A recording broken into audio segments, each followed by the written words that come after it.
Hi everyone, welcome to my channel. I'm a passionate fuse bead lover and I also run an online shop specializing in fuse bead supplies and handmade bead charms. In today's video, I'm going to guide you through the basics of fuse bead art. First, let's talk about choosing your beads. There are two main sizes, 2.6mm small beads and 5mm large beads. Large beads are great for bigger, more dimensional projects, while small beads are ideal for more detailed and delicate designs. I primarily work with small beads and sell small beads products, so I will be focusing on those in this tutorial. When it comes to bead brands, there are many options available, most of which are manufactured and shipped from China. After testing several brands, I settled on the one I currently offer in my shop. These beads have vibrant, consistent colors, with minimal color variation and fuse well without warping. Now, let's go over the tools you will need. A heat-resistant pegboard with iron paper, a pair of tweezers, and an iron. If you're using beads from a large container, it's a good idea to have a small tray to sort your beads into. This prevents accidental mixing of colors. If you're using the individual boxes like I'm currently using cell, you can skip the sorting step. For the iron, theoretically, any iron will work for the fuse beads. However, I use a specific iron that allows me to better control the temperature, which is crucial for producing the best results. I will show you later in the video how to manage the temperature during the fusing process. Once you get your beads and tools ready, we can start creating. Step 1. Preparing your design. You can find patterns online by searching for fuse bead patterns, or you can create your own using any pixel art apps. I myself use Excel a lot, and if you buy the sets from my store, the set also comes with design patterns. Step 2. Selecting the right colors. Match the colors in your design with your beads. You can do this by eye, or you can use a color matching file I've provided down below on a Google Drive, which lists the RGB values for all the colors of the beads from my shop. If you're using beads from a different brand, you will need to match the colors on your own.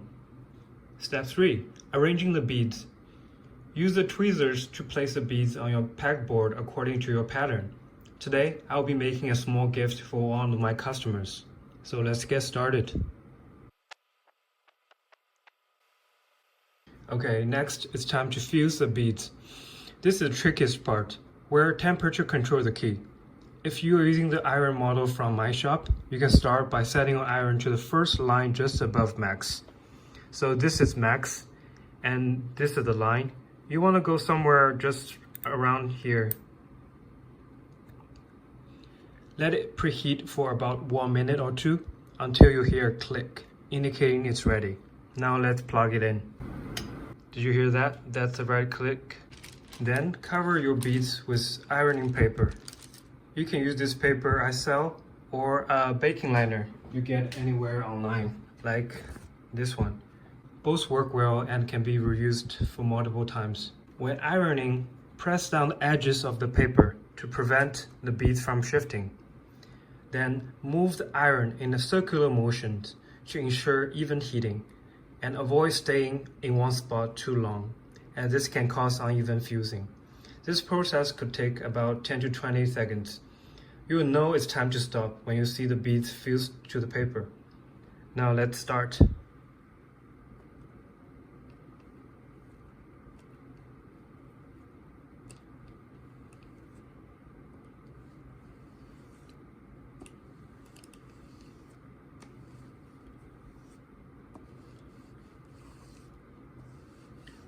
As you can see in the video, I can see through the paper that the beads are fusing together onto the paper.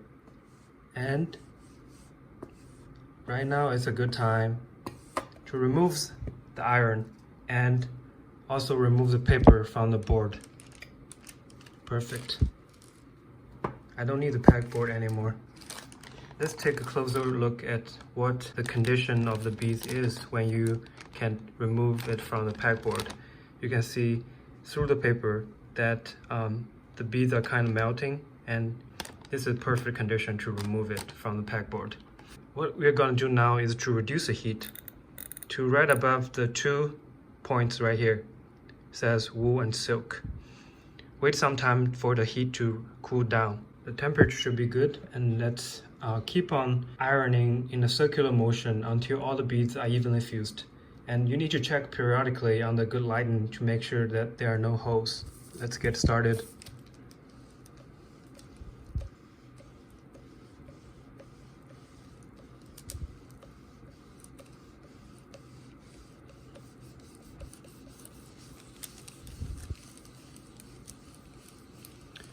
Also make sure not to press too hard. Just use the weight of the iron. That's enough pressure for the beads.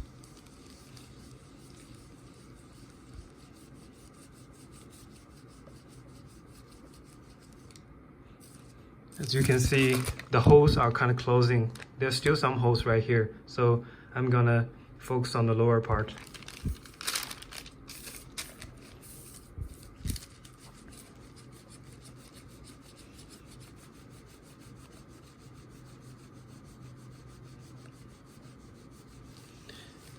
This process could take up to 3-4 minutes, so be patient.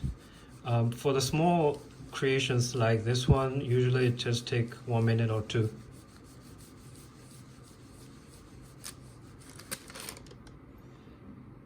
Okay, you can see through the lights that there are still some holes in the middle. On the edge, they're all fused up and ready.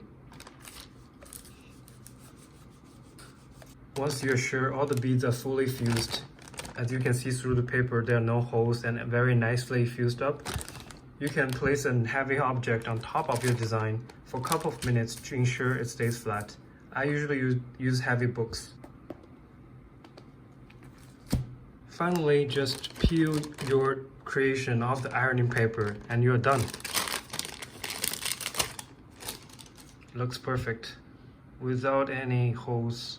And if you want to make this into a fridge magnet, I usually use this magnet tape, which can easily attach to the back, and then boom, you got the fridge magnet. Thank you for watching. I hope you all enjoy creating with these small beads.